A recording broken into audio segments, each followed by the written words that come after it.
So working with sustainable natural materials is really important to Scaramanga, and here are a couple of items that we work with. So we have rugs and we use jute, which is probably one of the most eco-friendly materials that you can possibly use. It's a material that's really hard wearing. It can be sewn and it requires minimal maintenance and upkeep from farmers. It doesn't need any fertilizers, and it's very, very easy to harvest. And every year there can be a harvest of jute. So we use jute, we don't bleach it, it's its natural color. All we do is to simply harvest it, weave it, and then that's it in the shape of a rug. We work with clay, so we have a range of clay pots.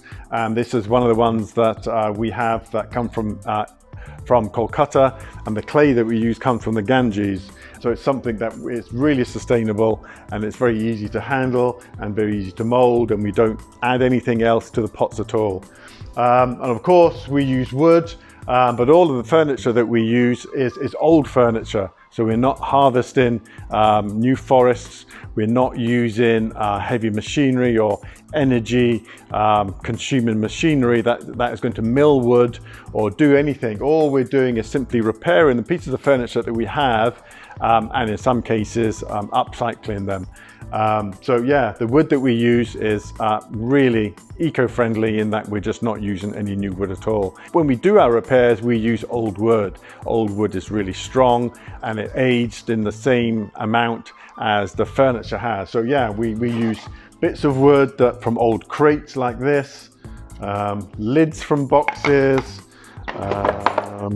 all sorts of pieces of wood. That's the bottom of a leg that we've got that we took off. So we'll use all of these pieces of wood again. And as you can see, they're kind of perfectly aged.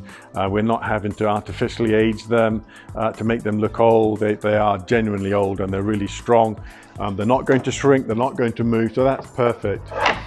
So yeah, we're really, it's really important to us that we use materials that are sustainable and are as eco-friendly and as harmless as possibly can be.